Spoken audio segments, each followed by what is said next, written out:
വേദിയുടെ സമരത്തിന്റെ ഭൂസമരത്തിന്റെ 100-ാം ദിവസം നമ്മൾ ഇന്ന് പരിചയപ്പെടുന്നത് നിങ്ങൾക്കെല്ലാം പരിചയമുള്ളതാണ്. മരിയക്ക് അറിയാലോ അല്ലെ? ഈ ഒരു നമ്മുടെ ഒരു യുവത്വം തുളുമ്പുന്ന ഒരു സ്ത്രീ പോരാളി എന്ന് പോരാളിയാണ് സി ചേച്ചി. അതിനേക്കാൾ ഉപരി എനിക്ക് തോന്നുന്നത് വെച്ചാല് 100 ദിവസമായി സി ചേച്ചിയെ സംബന്ധിച്ചോളം വളരെ പ്രധാനപ്പെട്ട ഒരു കാര്യം, കഴിഞ്ഞ 100 ദിവസമായി മുദ്രാവാക്യം വിളിക്കാൻ തുടങ്ങിയിട്ട്. ഇവിടെ ആര് വന്നോട്ടെ, തുടക്കത്തിലായിക്കോട്ടെ അവസാനം, നിരാഹാരം തുടങ്ങുമ്പോഴും അവസാനിക്കുമ്പോഴും മറ്റ് ഗസ്റ്റുകളൊക്കെ വരുമ്പോൾ ഒരു വരുവിൻ സോദരരെ എന്നും പറഞ്ഞുകൊണ്ട് നമ്മൾ മാധ്യമങ്ങളോടൊക്കെ കേൾക്കുന്ന ഒരു സൗണ്ട് ഉണ്ട്. ആ ഒരു എന്താ പറയുക, ആ ഒരു മുദ്രാവാക്യം വിളിക്കുന്നത് ഇദ്ദേഹമാണ് ആ ഒരു മുദ്രാവാക്യം ഇന്ന് വരെ, ഈ തൊട്ട് മുമ്പ് വരെ നമ്മളിപ്പോൾ കേട്ടു. എന്ത് തോന്നുന്നു, കഴിഞ്ഞ 100 ദിവസമായിട്ട് ഈ ഒരു മുദ്രാവാക്യ വിളിയും ഈ ഒരു സമരത്തിന്റെ ഒക്കെ പുറകിലുണ്ട്? ഇന്ന് 100 ദിവസം പിന്നിടുമ്പോൾ മുനമ്പം ജനതയെ സംബന്ധിച്ചിടത്തോളം യാതൊരു പ്രകോപനവും മറ്റുള്ളവർക്കൊരു തടസ്സവുമില്ലാത്ത രീതിയിൽ സമാധാനപരമായി തന്നെയാണ് മുനമ്പം ജനത സമരം ചെയ്തത്. അതുകൊണ്ട് തന്നെ ഈ 100-ാമത്തെ ദിവസം ഞങ്ങൾ അഭിമാനത്തോടെ തന്നെയാണ് ഈ സമരമുഖത്ത് നിൽക്കുന്നത്. അതോടൊപ്പം ഇന്നത്തെ ഓരോ ജനപ്രതിനിധികളും ഇന്നേ ദിനം തലകുനിക്കണം.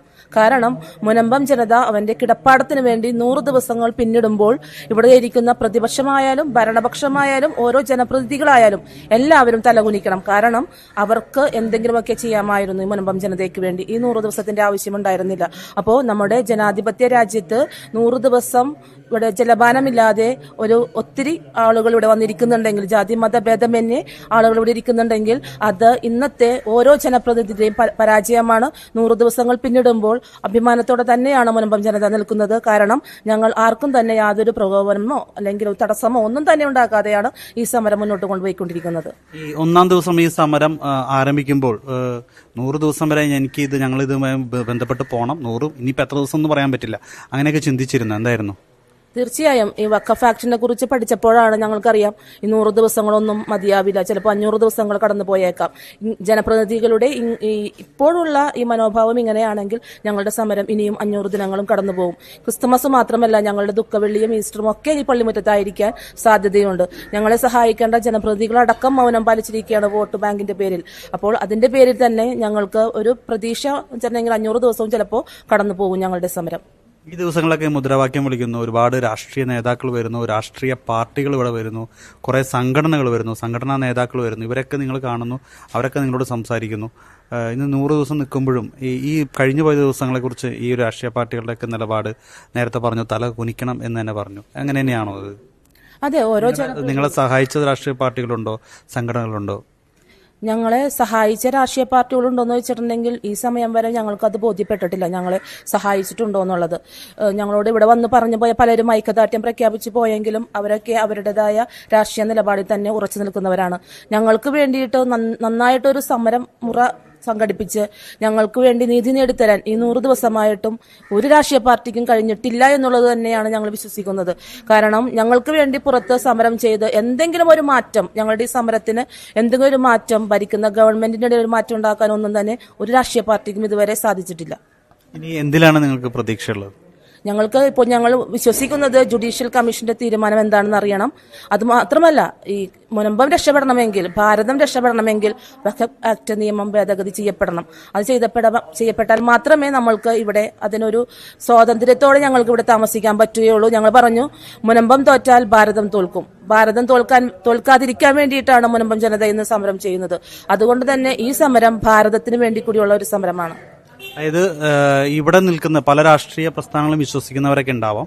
പക്ഷേ അതിൽ നിന്നെല്ലാം വ്യത്യസ്തമായി ഈ ഒരു 100 ദിവസം നിങ്ങൾ ഈ ഒരൊറ്റ കാരണത്തിന് വേണ്ടി, വഖഫ് അമെൻമെന്റ് അല്ലെങ്കിൽ നിങ്ങളുടെ ഭൂമി തിരിച്ചു കിട്ടുക എന്നൊരൊറ്റ കാരണത്തിന് വേണ്ടി നിശ്ചയദാർഢ്യത്തോടുകൂടി പോരാടി വളരെ അഭിമാനം തോന്നുന്നുണ്ട്. പക്ഷേ ഈ 100 ദിവസം എന്ന് പറയുമ്പോൾ അഭിമാനത്തോടൊപ്പം ദുഃഖവുമുണ്ട് അല്ലേ? 100 ദിവസം എന്ന് പറയുമ്പോൾ അഭിമാനത്തോടൊപ്പം ദുഃഖവുമുണ്ട്. കാരണം ഇവിടെ എല്ലാവരും കടലിൽ പോകുന്ന ചേട്ടന്മാരൊക്കെയാണ്. പക്ഷെ ഇന്നലെയൊക്കെ ഞാൻ കണ്ട കാഴ്ച, അവർ കടലിൽ പോകുന്ന വല നമ്മുടെ സമരപ്പന്തലിന്റെ അടുത്ത് കൊണ്ടുവന്നിട്ട് പണിയുന്ന ഒരു കാഴ്ചയാണ്. കാരണം അവർക്ക് ഉപജീവന മാർഗത്തിന് പോവുകയും വേണം, ഇവിടെ സമരപ്പന്തലിൽ അവർ വന്നിരിക്കുകയും വേണം. അപ്പോൾ ശരിക്കും പറയുകയാണെന്നുണ്ടെങ്കിൽ ഒരു മനുഷ്യാവകാശ ലംഘനം, മനുഷ്യാവകാശ കമ്മീഷൻ പോലും ഇവിടെ വന്നിട്ടില്ല. ഇത്രയൊരു വലിയൊരു മനുഷ്യാവകാശ ലംഘനമാണ് നടക്കുന്നതെന്ന് അറിഞ്ഞിട്ട് പോലും ഇവിടെ ഒരു മനുഷ്യാവകാശ കമ്മീഷൻ വരെ കടന്നു വന്നിട്ടില്ല. ഇപ്പോൾ 100 ദിവസങ്ങൾ പിന്നിടുമ്പോൾ മനുഷ്യാവകാശ കമ്മീഷനും കണ്ണു തുറക്കുമെന്നാണ് ഞങ്ങളുടെ പ്രതീക്ഷ. ഞങ്ങളുടെ സമരമുഖത്തേക്ക് അവരും എത്തുന്നതാണ് ഞങ്ങൾ പ്രതീക്ഷിക്കുന്നത്. ഇനിയും എത്ര ദിവസമാണെങ്കിലും കുഴപ്പമില്ല, നിങ്ങളിവിടെ ഉണ്ടാവും. ഈ ഒരു സമരപന്തലിൽ വരുന്നവരെ മുദ്രാവാക്യം വിളിച്ചുകൊണ്ടും ഈ സമരത്തിൽ നേതൃത്വം നൽകിക്കൊണ്ട് ശക്തമായി തന്നെ ഇവിടെ ഉണ്ടാവും അല്ല? എത്ര ദിവസമാണെങ്കിലും ഓക്കെ. എത്ര ദിവസമാണെങ്കിലും ഈ പള്ളിയുടെ മുറ്റത്ത് സമരപ്പന്തലുണ്ടെങ്കിൽ നമ്മുടെ ശരീരത്തിലെ അവസാന തുള്ളി രക്തം വരെ നമ്മൾ ഈ സമരത്തിന്റെ കൂടെ ഉണ്ടാവും, ഈ ജനതയുടെ കൂടെ ഉണ്ടാവും. കാരണം ഇത് മത്സ്യത്തൊഴിലാളി ജനതയുടെ കൂടി ഒരു സമരമാണ്. മത്സ്യത്തൊഴിലാളി സമൂഹത്തിന്റെ കൂടെ നമ്മൾ നിൽക്കേണ്ടത് അത്യാവശ്യ കാര്യവുമാണ്. അപ്പൊ അതുകൊണ്ട് തന്നെ ഈ പാവപ്പെട്ട ജനങ്ങൾക്ക് വേണ്ടി നമ്മളുണ്ടാവും. ശ്രീ സുരേഷ് ഗോപി വന്ന നാള് അന്ന് മാധ്യമങ്ങളെല്ലാം വന്നു അല്ല? അതുവരെ മാധ്യമങ്ങൾ അധികം ഉണ്ടായിരുന്നില്ല. അന്ന് CHയുടെ ഒരു പ്രസംഗം ഉണ്ടായിരുന്നു മാധ്യമങ്ങളോടൊക്കെ ലൈവായിട്ട് തന്നെ. അന്ന് മാധ്യമങ്ങളൊക്കെ വെല്ലുവിളിച്ചുകൊണ്ട് അല്ലേ സുരേഷ് ഗോപിയോട് പറഞ്ഞു, സാർ താങ്കൾ വന്നുകൊണ്ട് മാത്രമാണ് ഈ മാധ്യമങ്ങളെല്ലാം ഇവിടെ വന്നത്, ഇതുവരെ അവർ ഞങ്ങളെ ഒന്നും തിരിഞ്ഞു നോക്കിയിട്ടില്ല എന്ന് മാധ്യമങ്ങളെ, അത് എല്ലാ മാധ്യമങ്ങളും ഉണ്ടായിരുന്നു, മുൻനിര മാധ്യമങ്ങളെല്ലാം കടന്നാക്രമിച്ച ഒരു ഇത്. അതിനുശേഷം എനിക്ക് തോന്നുന്നു മാധ്യമങ്ങൾ ആരും ഇവിടുന്ന് പോയിട്ടില്ല അല്ലേ? എങ്ങനെ ആ ഒരു ശക്തി കിട്ടി അന്ന് ഇത്രയും എല്ലാ മാധ്യമങ്ങൾക്കെതിരെ ശക്തമായി, അതും ഒരു കേന്ദ്രമന്ത്രിയുടെ മുമ്പിൽ വെച്ച് ഇത്രമായി ശക്തമായ വാക്കുകൾ ഇവിടുന്ന് പറയാൻ? ശക്തമായ വാക്കുകൾ പറയാനായിട്ട് എനിക്ക് ശക്തി കിട്ടിയത് ഇവിടുത്തെ ജനതയുടെ കണ്ണീര് തന്നെയാണ്.